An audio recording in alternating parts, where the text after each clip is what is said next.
thank you for sharing so openly with us. I wanted to talk about a specific subject that I did read in the book, and as a Christian artist, I found it interesting that you said that. But you said that, you know, before everything happened with your marriage and just when you found yourself in that place, before all of that, it was hard for you to listen to Christian music. And then, you know, everything that happened, you found that hope, and it helped you through. Can you explain to us about that? Because I'm sure people are like, what?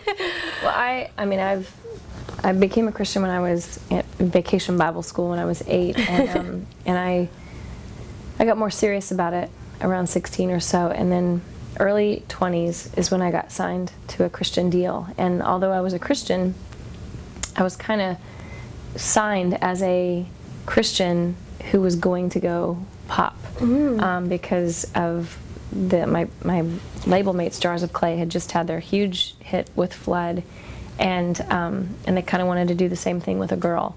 And so I kind of entered the music scene with this understanding that although I'm a Christian, I will probably more or less mostly be in the mainstream. And so that expectation was kind of there from the get-go, and probably without being that intentional, little by little, I developed a superiority complex in the Christian music. Like I felt like I'm cooler than Christian music, and I'm better than Christian music, and my music is just so much deeper and better, and I was really judgmental about Christian music, and didn't listen to it very much, didn't enjoy very much of it, and had an ego about it, and I had an arrogance about it. And there's a bio of mine, and I don't know if it's still out there anywhere, but it said, you know, that I was quoted as saying, "Fame and fortune are fleeting, but making a difference in someone's life is, you know, lasts for eternity." And although that is a true statement,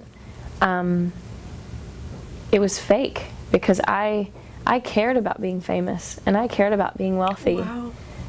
But I, in my mind, I knew that fame and fortune are fleeting, so I would say it to kind of convince myself that this is not about money and fame for me. But in all reality, I secretly kind of wanted a big, huge house and, you know, status. The American dream, yeah. You know, of just like, oh, and what else is, you know, who cares what's happening over here in the Christian market? What's happening in film and television? What's happening on mainstream radio with me? And caring more about that, and having a really selfish agenda. And so, fast forward, my husband and I are separated, and I'm feeling hopeless for the first time. And I was in my kitchen, and Aaron Shust came on the radio, "My hope is in you, all the day long. I won't be shaken by drought or storm." And my knees buckled, and I just hit the ceramic tile floor of my oversized house, and kind of clung to the granite countertop with dear life, and just wept and wept and wept. And it was because in that moment I had two simultaneous feelings. Like I couldn't breathe. I needed hope so bad. And when I heard him singing about hope, it was like oxygen to my lungs. It was like, I need more of this. I want to hear more of this, and I couldn't get enough of it. And so I wanted it on 24/7 in the house. I wanted it on in the car. I wanted to hear what Matthew West was going to say, and then what Mac Powell was going to say, and then what Mandisa was going to say, and what was the next song. And there was, the lyrics were so powerful to me.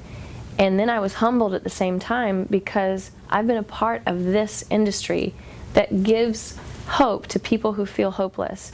But I had never felt the way that those people had felt.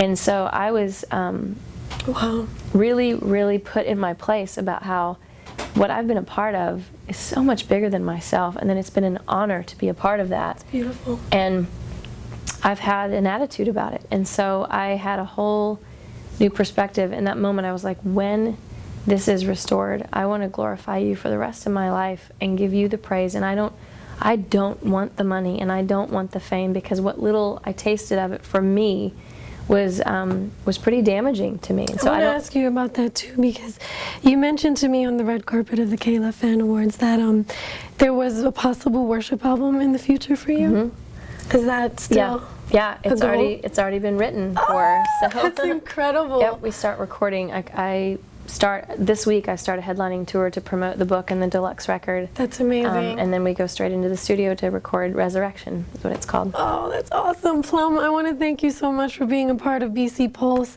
and for sharing your heart. You know, we really appreciate it. Guys, thank you for watching. Need You Now, the book is out now. Need You Now, the deluxe version of her album is out now. And you heard it here. She has a worship album on the horizon, a tour, and we're just so excited to see what's in the future for you. Thank you. Thank you so much. Thank you.